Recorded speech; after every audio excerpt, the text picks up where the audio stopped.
guys, it's Sam, and this is my spoiler-free review of Assassin's Apprentice by Robin Hobb. This is the first book in the Farseer trilogy, which is an adult fantasy trilogy. It's also a part of a very large adult fantasy series called The Realm of the Elderlings, and this is like a 16-book, I believe, series that takes place over multiple different trilogies and also one quartet, and it's all within the same world, but sometimes following different characters, sometimes not. But the main character of this one, Fitz, you follow through most of his life. So right here, you start following him when he is 6 years old, and the other series follow him up through, I don't know yet because I haven't read them.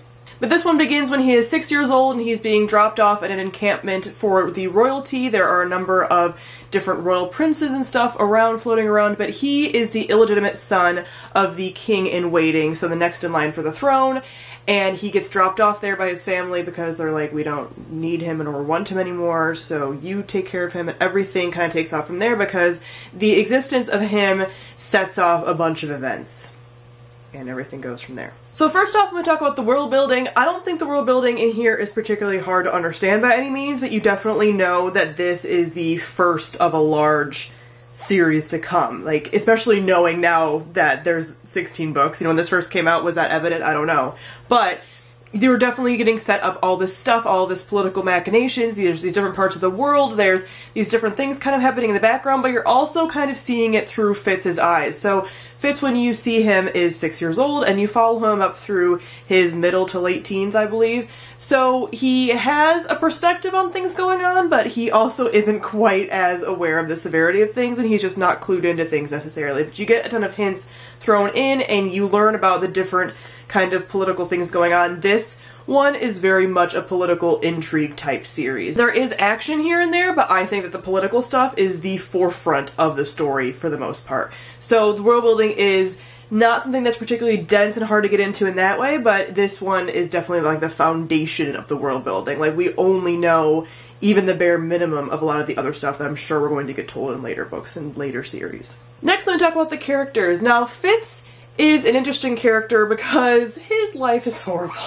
So one of the things that made this book kind of hard to read for me at times was because Fitz has an extremely hard life, and it's almost like that never ends, and it's never really going to end for him.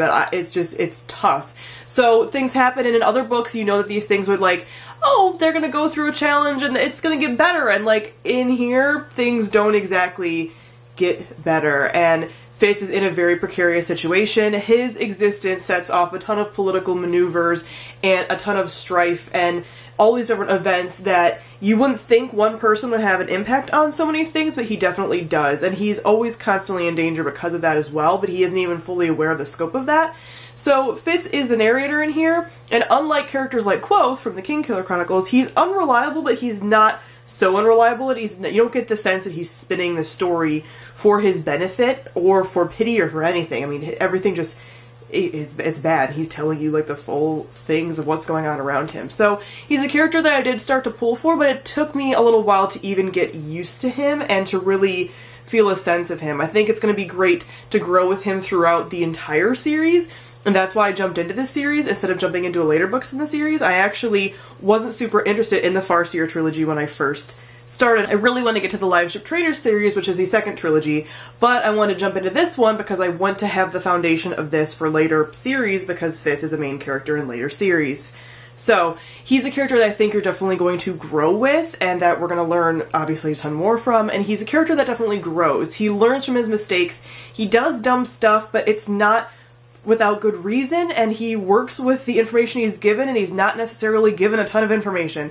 So he's a character that I can definitely see getting bonded to, even though I'm not completely bonded to him right now. I just feel a lot of pity for him because, man, does his life suck. I do like what Robin Hobb has done with a lot of the different side characters. There are a ton of characters moving in and out of here, obviously, political machinations and all of that, and she does a really good job of really making the characters fluid and not static. They are constantly changing. Fitz's opinion of them is constantly changing. The things that he learns about them is changing. And characters that you'll hate, you'll grow to like, or you'll feel neutral on, or you see where they're coming from. And there's no even like real villain right now. There's like antagonists and there's people that you really don't like. But so far, there's no like main villain really. Like there's a couple characters that are like, wow, you're bratty and I wish you'd go away. But like a fully fleshed out villain hasn't become a thing yet, but it's really motivated by like the different kind of antagonistic characters that are around and making Fitz's life hard, and the people that are making his life a little bit better, and all of that. The only thing with this is that this first trilogy, from what I'm aware, doesn't have a ton of female characters. They are present, but they're not like a main point really in the story. But the female characters that are there, I do really enjoy. And Robin Hobb does a good job of making characters just fully fleshed out people that you feel are walking in and out of the story and like exist outside of the story, you know? Like you really feel that these characters have their own lives and their own motivations and stuff, which is really great for a series that is going to be this long because there's all of these moving pieces, which is really fun. Lastly, I'm going to talk about the plot. Now, Robin Hobb does have a beautiful writing style. I will give her that, she does, but man, does she ramble and meander. And I've heard this before, so I kind of knew this going in, but she does have a tendency to kind of like just stall, like getting to the point a little bit, and is a little more verbose than need be. And this one isn't one of her larger books, like her books obviously get much larger than this, but she does a lot of kind of starting and stopping of the plot, which is fine, and especially since her books I knew going in were more character-based, character-driven stories. So I'm growing to like the characters, and so the starting and stopping isn't a huge deal necessarily, but when I'm starting to just get to know the characters, it was kind of hard because it's like I'm not connected enough to them right now personally to really be motivated to read this just because of the characters. Like, I need a little more action, and it's not like I need action, like complete action in all my fantasy at all. Like, that's not what I'm saying, but there's something that she does with just like this stopping and starting and this meandering around the point and just taking a long time to get there. I also feel like this trilogy is pretty tropey, and I've heard that again. Like, obviously this is like her first books, and she's gonna get better over time, but this one is definitely very like high fantasy, political machinations tropey, and there's a lot of things that happen that I knew were going to come about, I just didn't know how they were going to come about. So in ways, it can be a little bit predictable too, which makes it slower as well. But overall, I did like this. I like it as a kind of a foundation story. I do plan to continue. I've known the whole time going in that Farseer trilogy wasn't going to be like my favorite trilogy of all time, that I'm reading it for the foundation of the whole like story and world and everything.